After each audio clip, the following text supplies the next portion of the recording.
Kárpát-medencében, Magyarország Dunántúli dombságának déli részén, Somogy és Baranya vármegye határán terül el egy tájegység, mely nevének megfejtése ma sem tisztázott.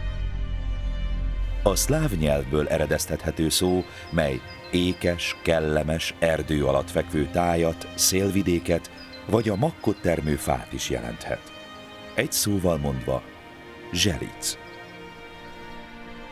Teljes kiterjedése mintegy 1200 négyzetkilométer. Ezen belül 1976-ban jött létre a 8337 hektár területű Zselici tájvédelmi körzet, amelyből 140 hektár fokozottan védett, és mindezt a Duna-Dráva Nemzeti Park igazgatósága felügyeli.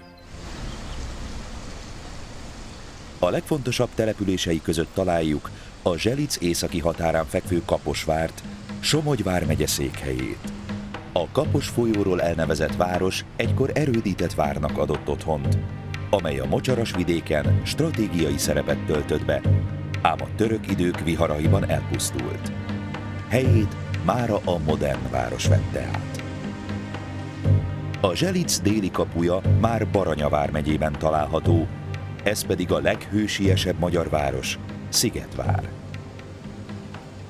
Az Almás-patak által körülölelt vára 1566-ban vált legendává, amikor Zrínyi Miklós és Maroknyi serege szembeszállt a hatalmas oszmán hadakkal.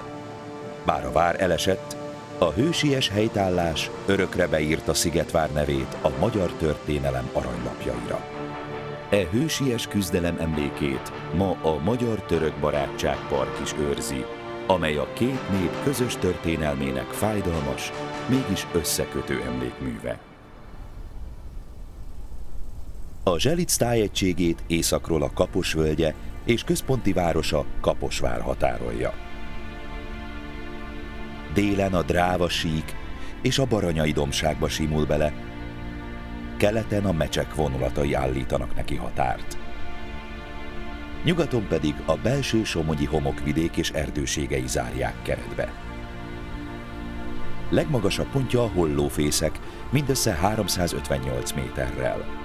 Az erdős dombtetőn 2023. októbere óta álló kilátótoronyból feltárul a Zselic lankáinak szépsége.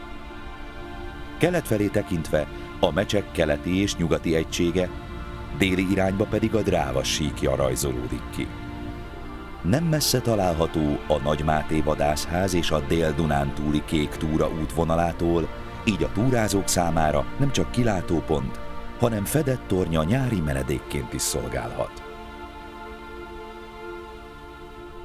A Zselic arculatát nem csak erdős lankái formálják, hanem a benne csörgedező patakok és apró tavak is. Ezek a vízerek árnyas völgyeket vájnak a domboldalak közé, ahol láprétek, égerligetek és mocsárrétek bontakoznak ki. A legjelentősebb a Kapos folyó, amely a vidék északi peremét kíséri végig. Viszont a belső területeket kisebb, de annál fontosabb vízfolyások, mint az Almás, a Bárdi és a Súrján patak szeli át, melyek nyomán mesterséges tavak sorát alakították ki. A patakvölgyekben az elmúlt évtizedekben sokfelé hoztak létre völgyzárógátas víztározókat, halas és horgásztavakat. Nagyobb részükben intenzív halgazdálkodás folyik, vagy kifejezetten horgászat és turizmus céljából lettek kiépítve. Az ismertebb helyek közül ilyen a Zselici tájvédelmi körzet szívében megbújó Ropoi tó. Továbbá a Kaposvár szomszédságában lévő Tónkai parkerdő, valamint a maga 8 kilométerével Magyarország leghosszabb mesterséges tava, a Deseda.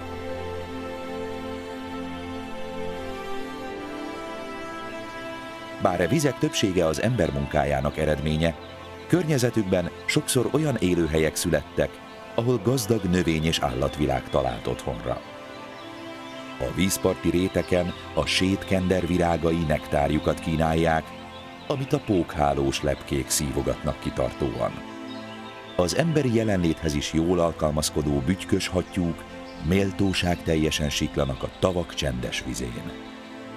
A vízfelszín fölé hajló, száraz ágakon bakcsók pihennek, nem messze tőlük pedig egy szürke gém mozdulatlanul lesi zsákmányát. A partmenti köveken egy vidra bukkan fel kíváncsian, miközben a fűben tőkés récék pihennek békésen.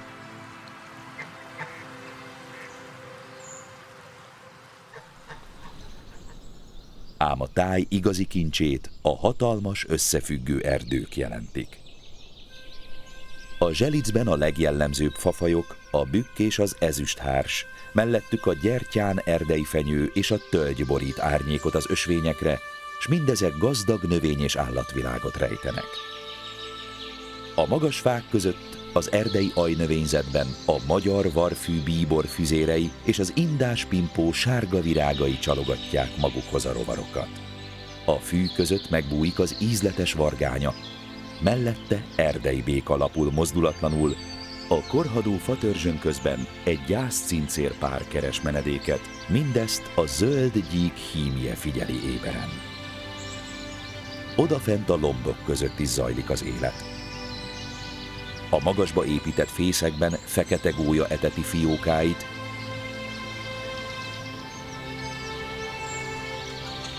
nem messze tőle egy középfakopáncs ugyanezt teszi.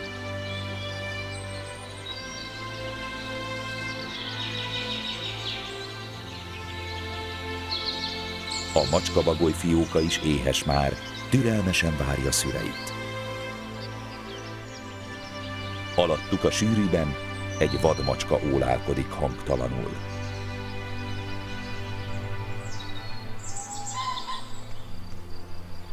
A cserjésben egy őszbak torpan meg egy pillanatra, majd visszanéz a fácán kakas dürgésére.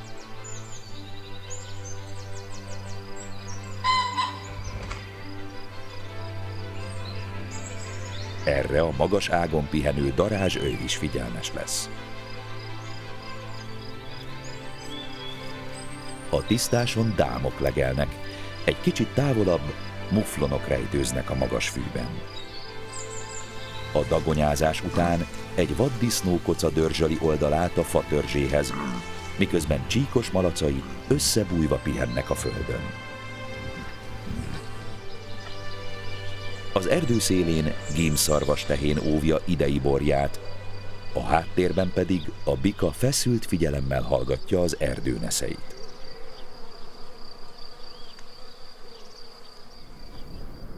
A Zselic nem csupán erdők és völgyek szelíd szövetéből áll. Az ember mindig is otthonra talált e tájon. E méltánytalanul kevéssé ismert térség nem csak erdeivel, hanem múltjával is vonzó lehet, hiszen a ma élő falvak és a hajdan volt települések emlékei egyaránt őrzik a régmúlt nyomait. A vidék emlékezetét legteljesebben a Szennai skanzen tartja életben, amely 1982-ben elnyerte az örökségvédelem elismeréséért járó rangos nemzetközi kitüntetés, az Európa Nostra díjat. Ez a szabadtéri néprajzi múzeum a 19. század közepétől a 20. század első feléig idézi fel Belső-Somogy és a Zseliczség falvainak világát parasztházakkal, pajtákkal, pincékkel és eredeti áttelepített épületekkel. A skanzen égköve a népi barokk stílusban épült festett kazettás mennyezetű református templom, amely 1785 óta áll a falu közepén, és még ma is élő része a közösségnek. Az egykori zselici településekre jellemző volt a talpas favázas építkezés, amelyet a 20. század modernizációja és tűzvészei szinte teljesen eltüntettek. A Szennán ma is álló épület egyedüli hírmondóként őrzi a paraszti udvar és a 20-as, 30-as évek falusi világának hangulatát. Utolsó lakója Zóka Peti Lídia volt. Az ő otthonának mintájára épült meg Csárdahelyen a Zselici Csillagpark felé vezető, Kaposvár-Szigetvárral összekötő egykori kereskedelmi út mentén található szabadtéri kiállítótér, közismert nevén Lidi néni háza. A zselici dombvidék hajdanán nagybirtokos családok otthona volt, emlékük ma is ott él az eldugott falvakban. A múlt őrei közé tartozik Bakócán a Majlát kastély, Somogy-Hárságyon a Zichy kastély, Gálosván a 18. századi késő barokk Festetics kastély. Boldogasszonyfán az Igmándi kúria áll, míg Bárdudvarnokon a Gosztonyi kúria őrzi Gosztonyi Mária, a festő és keramikus művész emlékét. Az apró falvak világában a vallás mindig is meghatározó szerepet játszott. A templomok, kápolnák és temetők nem csupán emlékhelyek. Itt szőtte át a közösségeket a hit, amely a két legjelentősebb felekezet, a római katolikus és a református vallás hagyományain alapult. Ezek az épületek ma is a zselici falvak lelki és kulturális örökségének oszlopai. Nem véletlen, hogy legendává vált az a bizonyos ibafai pap híres fapipája.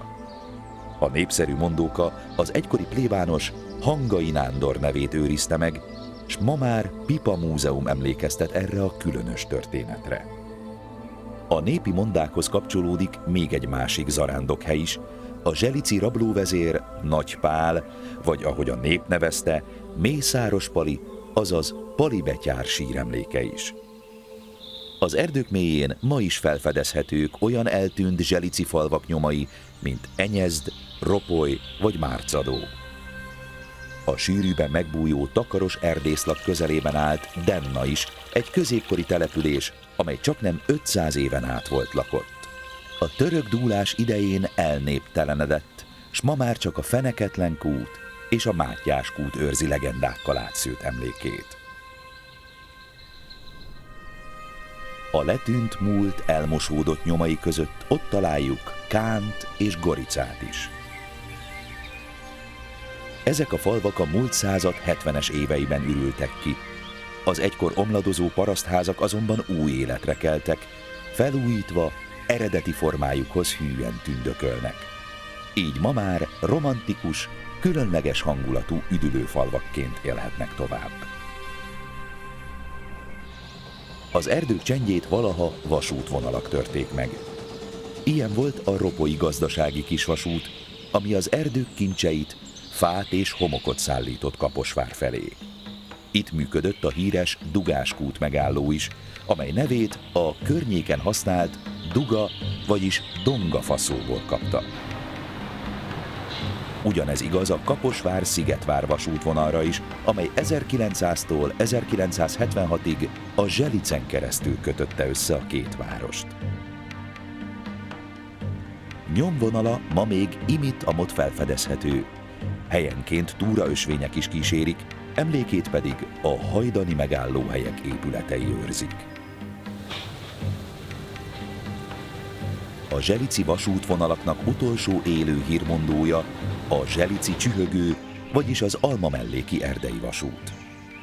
Ez a kisvasút 1901 óta szolgálja a környéket, és különlegessége, hogy mindössze 600 mm-es nyomtávon a kezdetektől zajlik rajta a menetrend szerinti személyforgalom, amit napjainkban főként kirándulók és túrázók vesznek igénybe. Az Almamellék és a Sasrét között kanyargó útvonal érinti a sasréti vadászkastélyt is, amely korábban a Biedermann család elegáns rezidenciája volt. A Zselicben élők számára évszázadok óta az erdő hasznosítása, a föld megmunkálása és az állattenyésztés adta a mindennapok ritmusát. A gazdák ma is őrzik ezt az örökséget, művelik a földet, gyümölcsöket termesztenek és házi állatokat tartanak.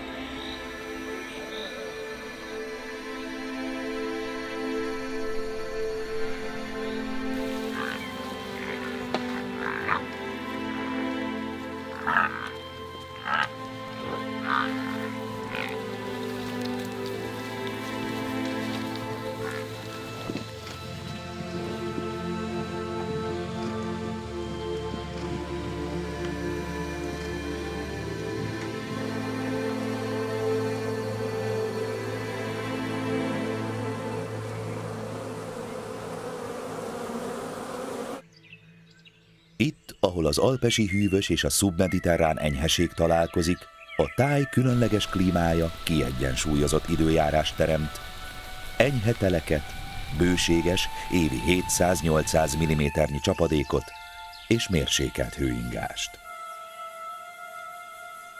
A domborzat sajátossága, hogy a terület harmada alkalmas mezőgazdaságra, a többit erdők és legelők borítják.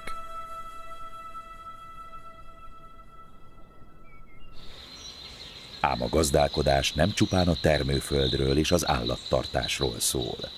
Somogy és Baranya határán, a kelet- és nyugat-Zselic hatalmas erdők tömbjeiben hazánk valamennyi nagyvadja otthonra talált.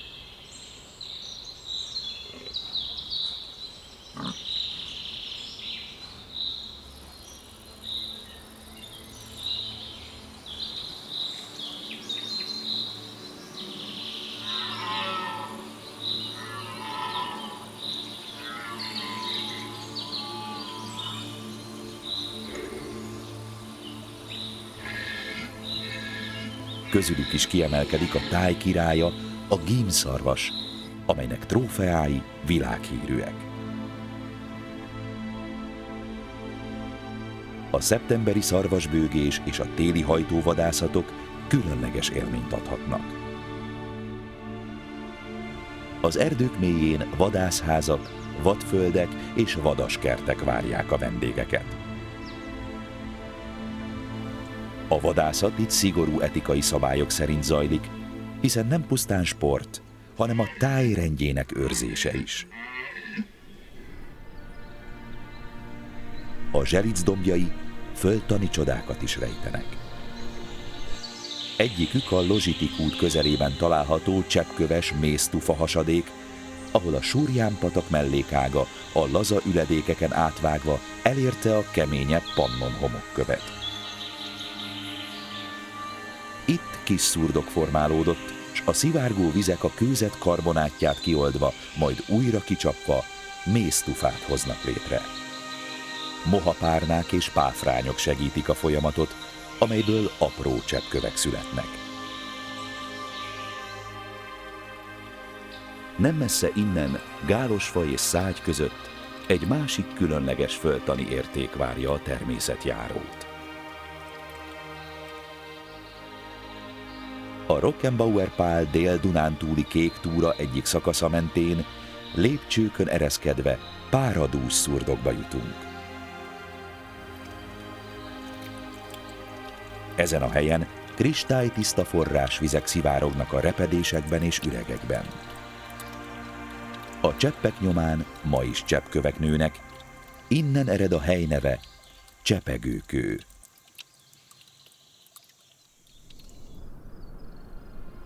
A Zselic nem csak természeti értékeivel, hanem különleges turisztikai látnivalóival is csábítja a látogatót. A családok számára jelenthet játékos élményeket a Katica-tanya, vagy a sokoldalú természetközeli turisztikai központ, a Zselic völgy szabadidőfarm. Az állatvilág szerelmesei számára kihagyhatatlan lehet a bőszénfai szarvasfarm is.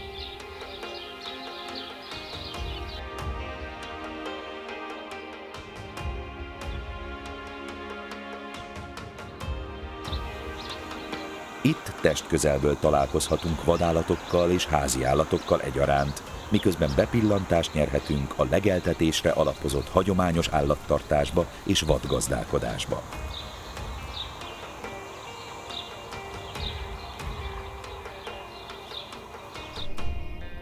A felújított vadászházból kialakított Kardosfa Hotel pedig a Zselic szívében várja a pihenni vágyókat.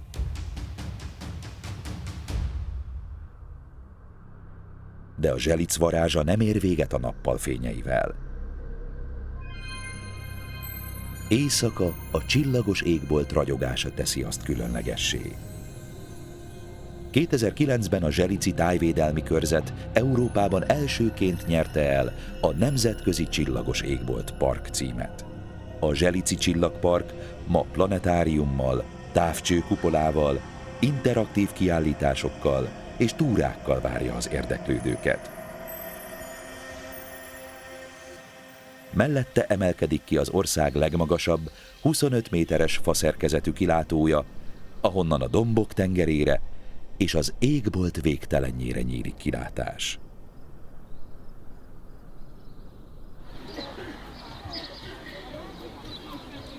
Aki a környék termékeit keresi, az a helyi termelői piacokon talál rájuk. Szombatonként a Petörke-tó partján kell életre a Petörke portéka vásár, ahol friss zöldségek, gyümölcsök, szörpök, házi sajtok, mézek és lekvárok sorakoznak a standokon.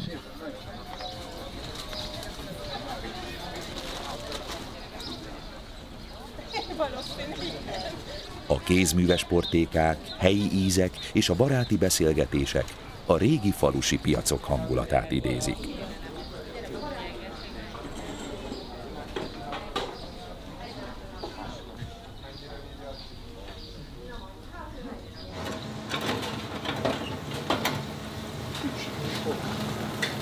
Így az ételekhez a környék legjobb alapanyagai kerülnek a tányérra.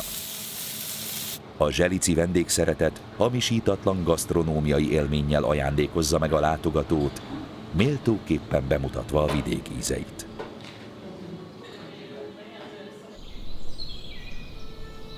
Viszont a Zselic igazi kincse az erdő. Valaha a táj több mint 60%-át borította, s bár ma már csak harmadát fedi, még mindig az ország egyik legnagyobb összefüggő erdőtömbje. A nyugati és északnyugati részeket a Sefag Zrt., a déli és keleti területeket a Mecsek Erdő Zrt. Kezeli, nem csak a tölgyesek és bükkösök átörökítéséről gondoskodva, hanem a természeti örökség megőrzéséről és az ökoturizmus fejlesztéséről is.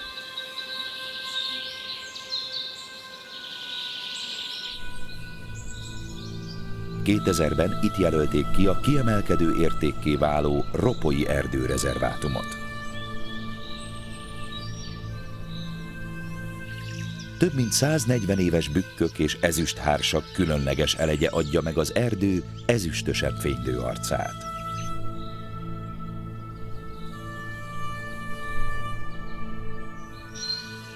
A megőrzésre méltó őserdő természetes rendjébe az ember már nem avatkozik be, ezért csak a klímaváltozás jelenthet számára fenyegetést. Az erdő mélyén a történelem és a természet is összefonódik. Itt áll az 1920-as években épült Enyezdi barakk, amelyet eleinte csak deszkabódénak hívtak. A fakitermelő brigádok téli menedékhelye volt, ahol emeletes ágyakon aludtak, petróleumlámpa világított, és a közeli forrásokból hordták a vizet.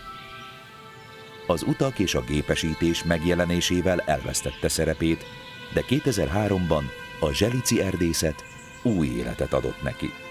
Ma már felújítva áll a múlt emlékeként. Ennek a tájnak különös kincse egy bizonyos fafaj, az ezüsthárs. Eredetileg Délkelet-Európából és Kis-Ázsiából származik. Elterjedésének északi határa a Kárpát-medencében, ezen belül Magyarországon húzódik. Meleg és fénykedvelő, mégis jól bírja a városi levegőt és a szárazságot is. A dombok napos lejtőin érzi magát legjobban, ahol mélyebb, jó vízgazdálkodású talajra talál.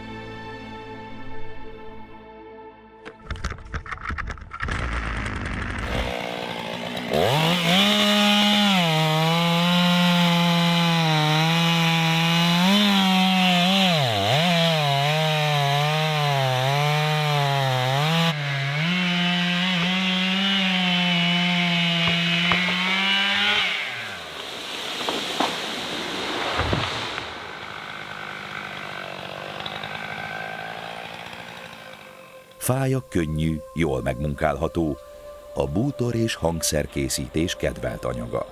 Bár nem tartós, de bizonyítja, hogy a hárs nem csak egyszerű haszonfa, hanem a magyar kézművesség egyik legnemesebb alapja is.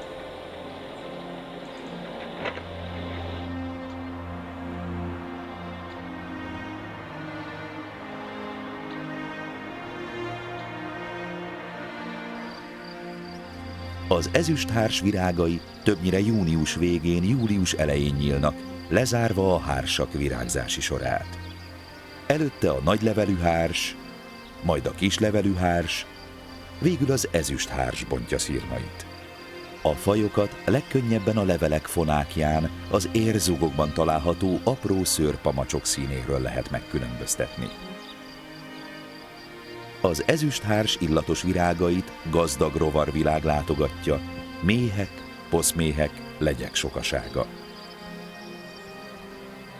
Bár virágzatának főzete értékes anyagokat és illóolajokat tartalmaz, íze kevésbé kellemes, hatása pedig nem olyan jelentős, mint más hársfajoknál, amelyeket gyakrabban használnak gyógyteák készítésére.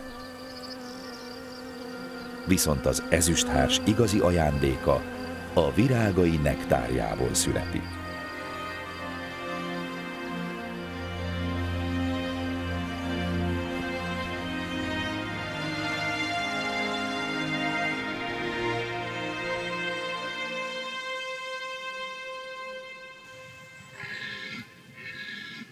Ősszel a Zselic erdeit sűrű köd és alacsonyan szűrődő napfény borítja. A párás reggelek különleges hangulatot adnak a tájnak, miközben a természet lassan felkészül a télre.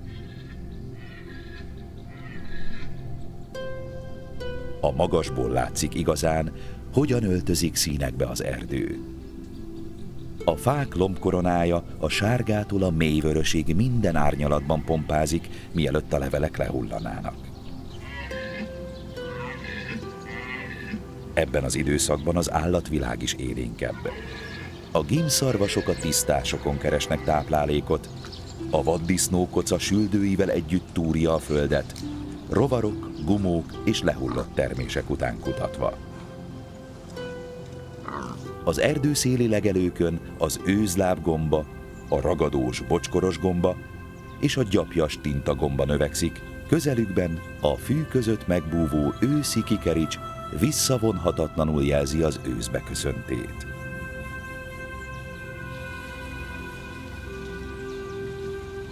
Ahogy a fák sárguló levelei aláhullanak, a lombkorona lassan megnyílik.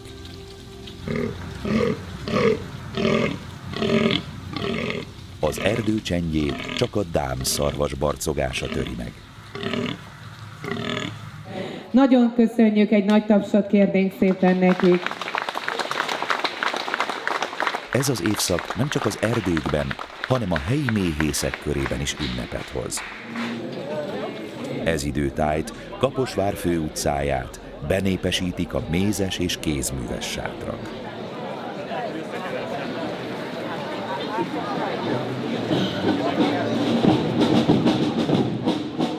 A Mézfesztiválon, amely egyaránt szakmai találkozó és kulturális esemény, a méhészek, a mézlovagrendek és látogatók gyűlnek össze, hogy megosszák a méhészet hagyományait, bemutassák termékeiket, és együtt ünnepeljék a mézek sokféleségét, köztük is elsősorban a zselici hársmézet.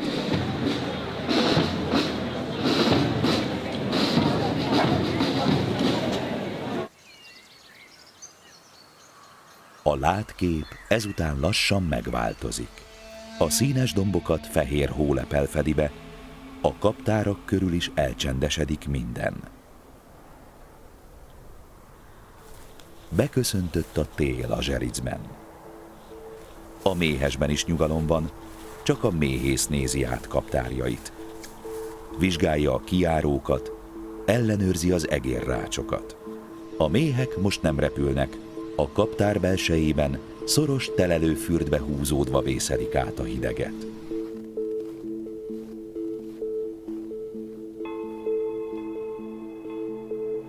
A magasból nézve a táj szinte mozdulatlan.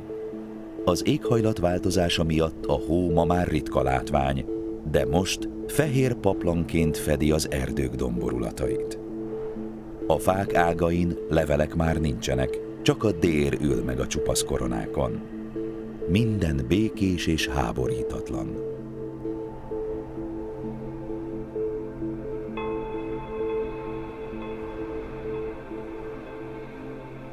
A völgyekben a tavak vize is befagyott, de az élet itt sem áll meg, csupán lassabb ritmusra vált.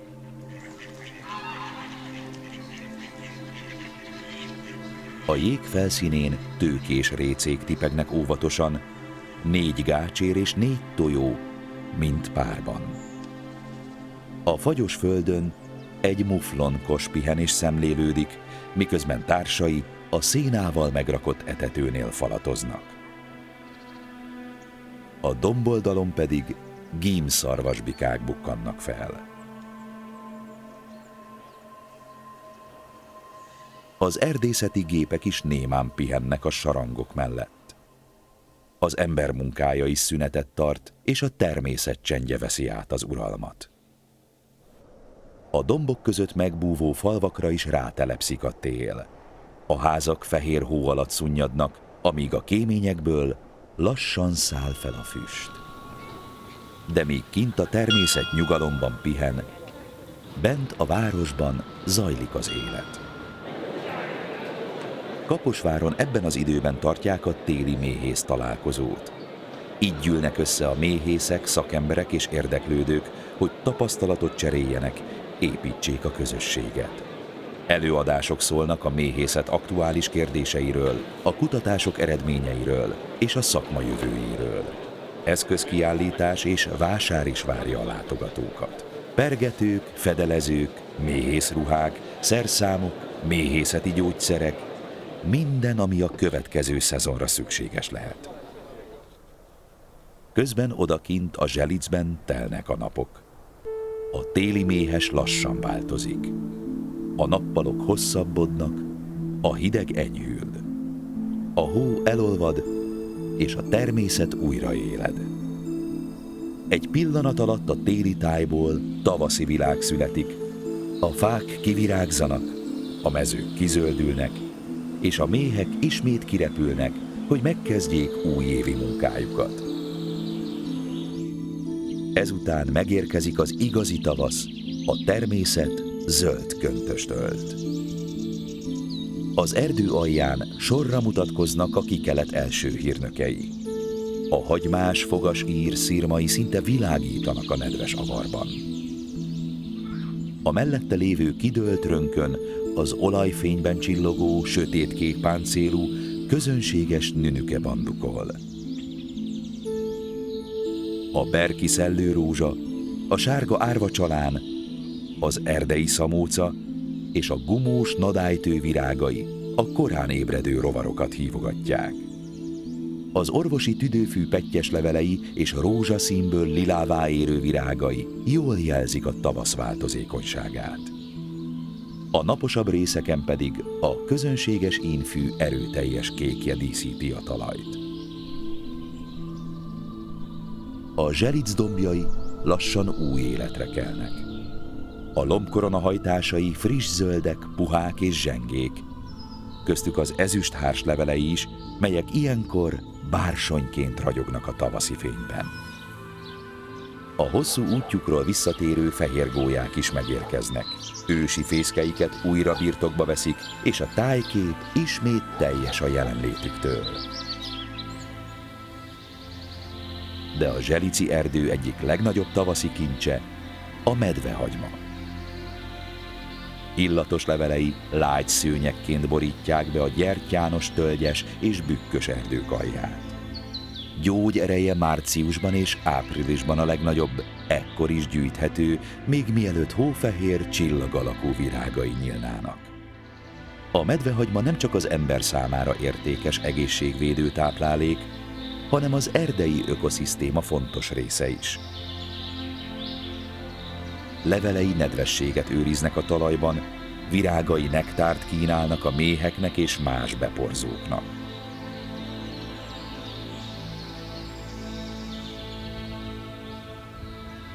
A népi megfigyelés szerint a téli álmukból felébredő medvék is e növényt keresik, hogy méregtelenítsék vele szervezetüket, így nevének eredete nem véletlen. Az idő azonban nem áll meg. A tavaszi virágok szirmai lassan lehullanak, helyüket dús nyári lomb veszi át. A méhes körül is érződik a változás, A kikelet gyorsan tovatűnik, s a természet berobbanó erővel fordul a nyár felé.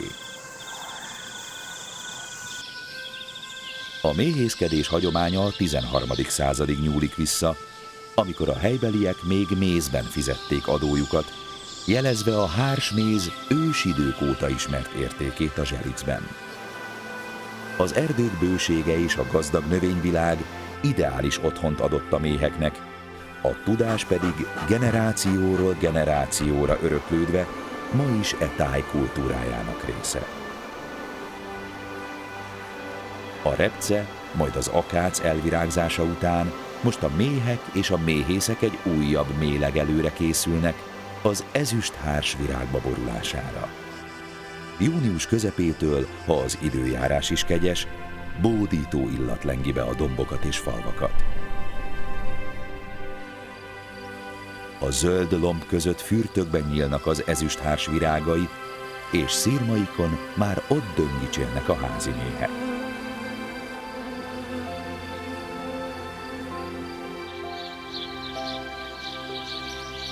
A villanyvezetékeken fecskék sütkéreznek, a gólyafészek már fiókákkal teli.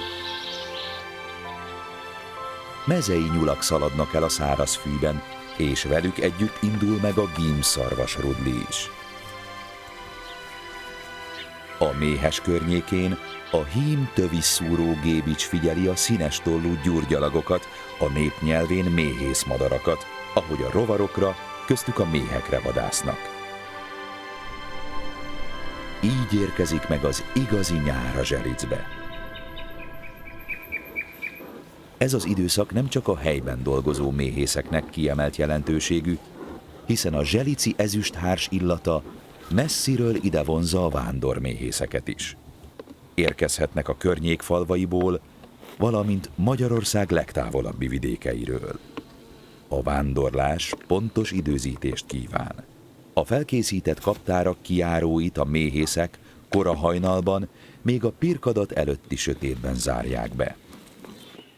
Majd a méh családokat utánfutóra és teherautóra pakolják fel. A vándorlás szigorú állategészségügyi és etikai szabályokhoz kötött, minden esetben előre egyeztetni kell a terület tulajdonosával és a hatóságokkal. Ha nincsenek megfizetve se, meg megbecsülve se. Ide már nem fél be, ugye?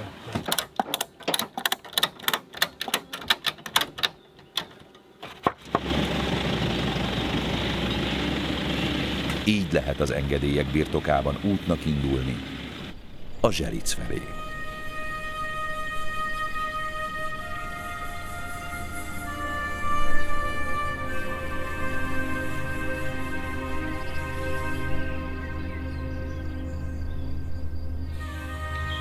Napkelte után megkezdődik a kaptárak lepakolása a megfelelően kiválasztott, árnyékos, szélvédett vándortanyára.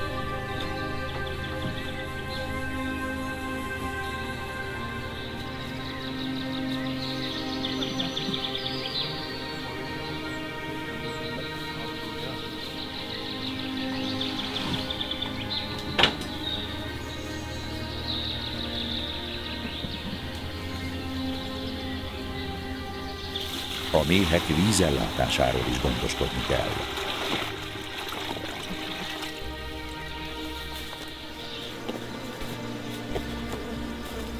Ahogy a kijárókat kinyitják, kizúdulnak a kaptárakból.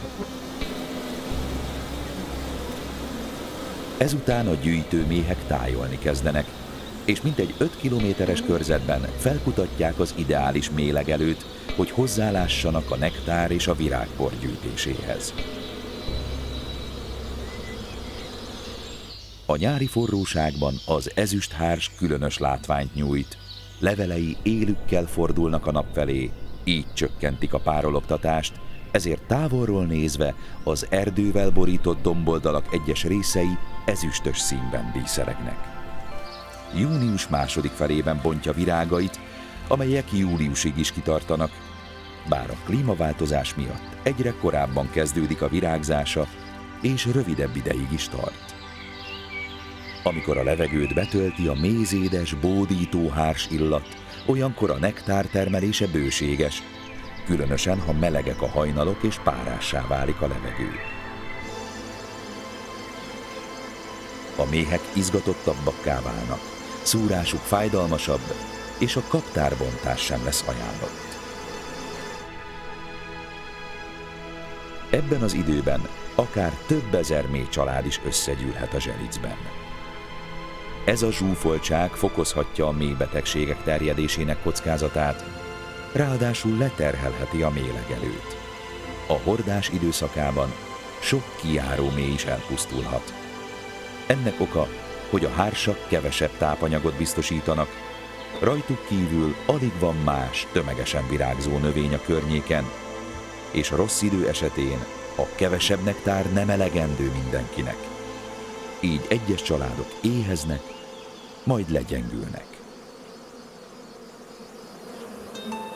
De ha minden körülmény kedvező, az első felderítő méhek már visszatértek a kaptárba. Egy különleges tánc segítségével tudatják társaikkal a felfedezett táplálékforrás minőségét, irányát és távolságát. Ezután beindul a nektárgyűjtés, majd a mézkészítés.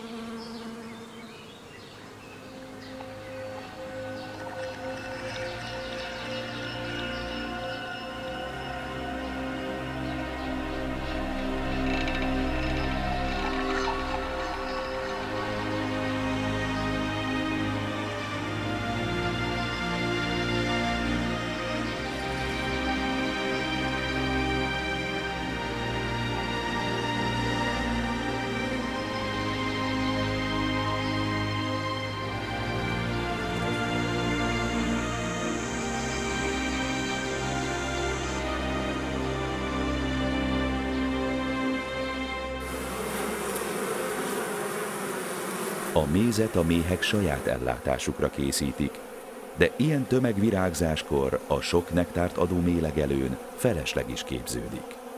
Ez a felesleg az, amiért a méhészek dolgoznak, és ami a számukra a megélhetést biztosítja.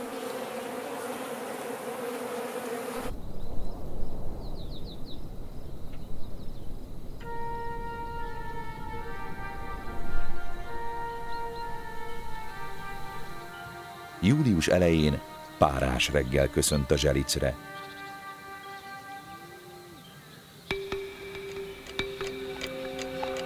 Az idő múlásával a méh családoknál annyi beérett méz gyűlt össze, hogy a méhészek hozzáláthatnak a kaptárak bontásához.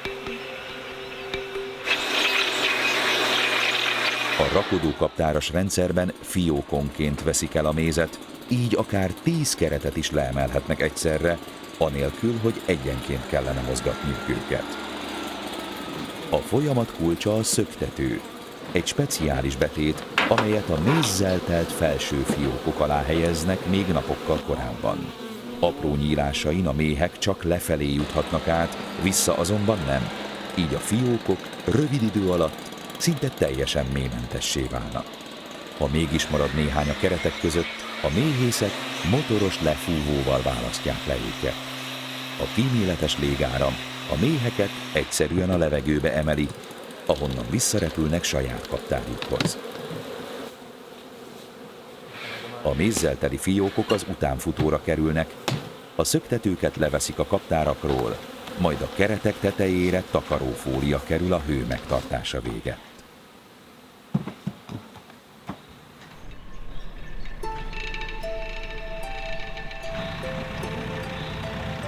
Ezután a munka az otthoni pergetőhelyiségben folytatódik.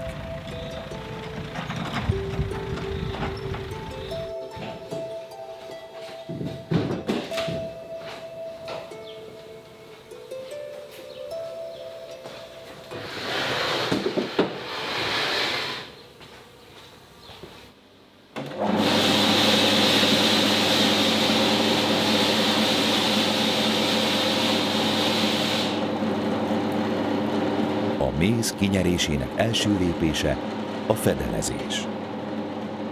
A méhek által vékony viaszréteggel lezárt sejtek felnyitása. Ma már a hagyományos kézi módszert gyakran automata rezgőkéses fedelezőgép segíti, ami gyorsítja a munkát és leveszi a terhet a méhészek válláról.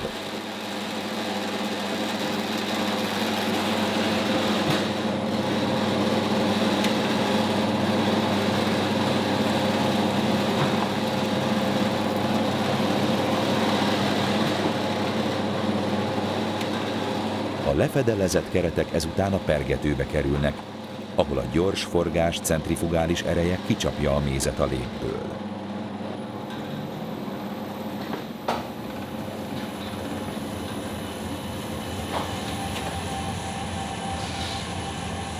A kicsapódott nektár lecsorog a falon, az alján összegyűrik, majd a csapon keresztül tároló edényekbe engedik.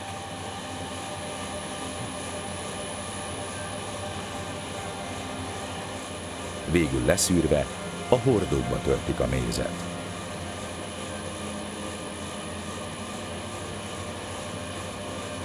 A hársméz a természet egyik különleges ajándéka.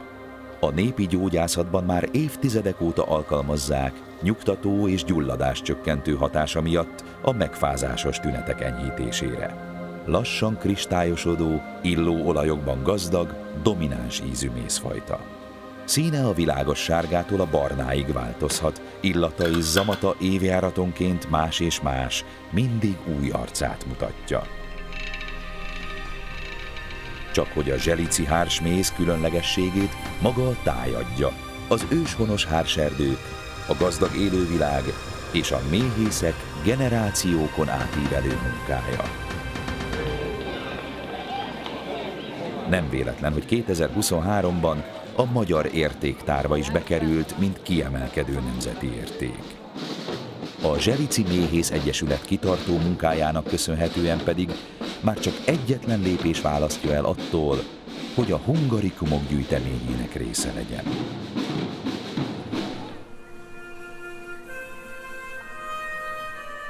Ám az ezüsthárs virágzási ideje egyre rövidebb. Az éghajlatváltozás miatt egyre gyakrabban és gyorsabban hervadnak el a szirmai.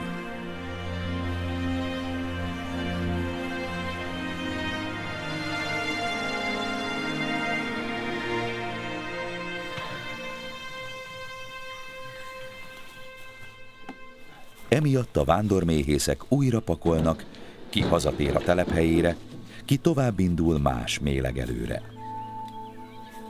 A méhek már a telelésre készülnek, a méhészeti szezon is véget ér lassan.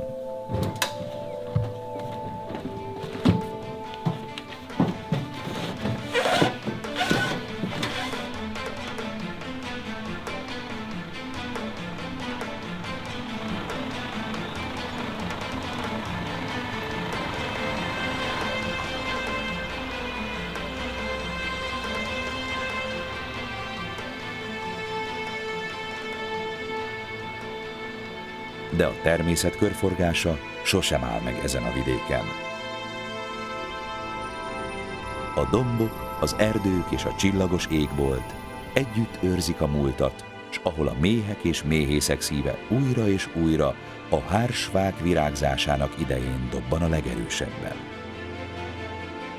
A Zselic varázsa nem csupán a tájban, a történelemben és a kultúrában rejlik, hanem a benne születő ízekben is. Az ezüsthárs méze így méltán viselheti azt a nevet, hogy a Zselic aranya.